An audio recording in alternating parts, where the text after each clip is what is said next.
Hello there again my friends, this is the Boy and His Dog, and welcome to the channel where I play and review every game released on the Evercade, old and new. In today's video we continue our deeper butchers of the second Toaplan arcade collection with the third game, Hellfire. Let's get started.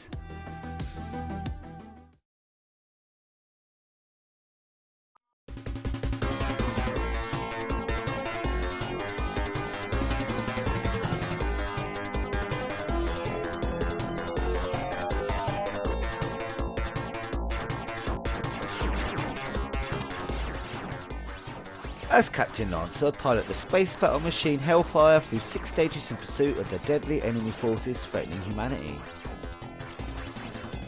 Hellfire is a horizontal shoot-'em-up for 1 or 2 players simultaneously, developed by Toaplan and released to the arcades in 1989. It was an attempt by Toaplan to see if their vertical style would work in a horizontal scrolling game, and considering it was an early attempt, the game does have a lot going for it. The 6 stages are decently sized and visually different from each other. Of course, there's an ancient Egyptian themed stage. They seem to have cropped up a lot recently, haven't they? Or is that just me?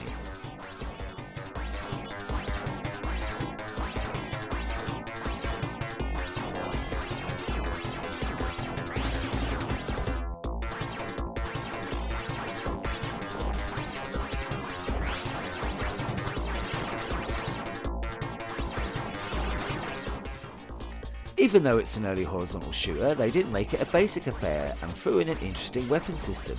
Instead of picking up different weapon types, you have all 4 from the start and cycle through them with the A button.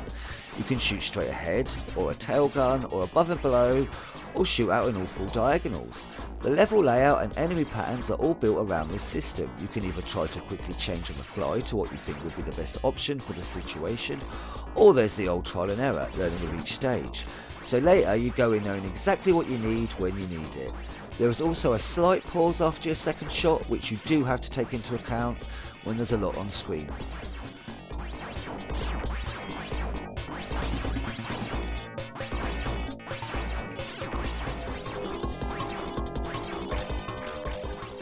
Even the bosses are designed around the system, leading to some interesting battles, including one where you have to fly around a ship shooting through holes to reach its core, which pushes it like a marble to another part, meaning you have to fly around, change your weapon type to hit it further.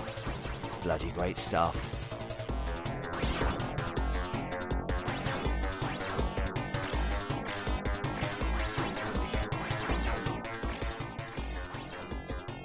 The weapons can be upgraded a few times and they do look suitably flashier with each level up. You can also gain speed ups, which my god you need, or it's Slug City baby.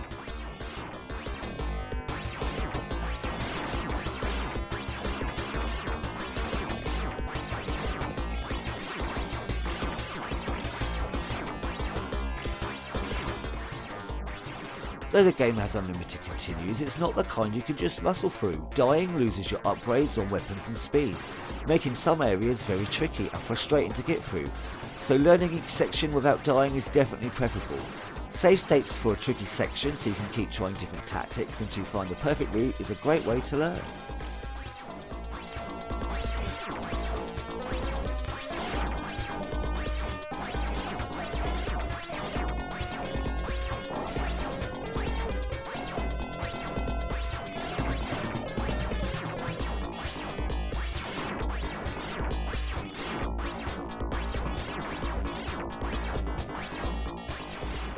Right, that's the good stuff, and there are many. There are however a few points that bring the game down only slightly.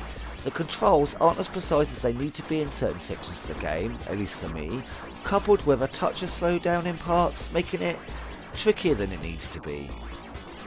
The button layout should no longer be an issue in any game now, as with individual custom button mapping by going to the 3 dots in the Evercade game menu.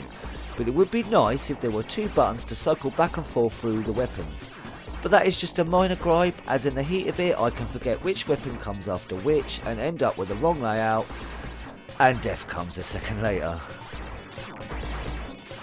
The game is made significantly easier in 2-player when you've both got the hang of the weapon cycling.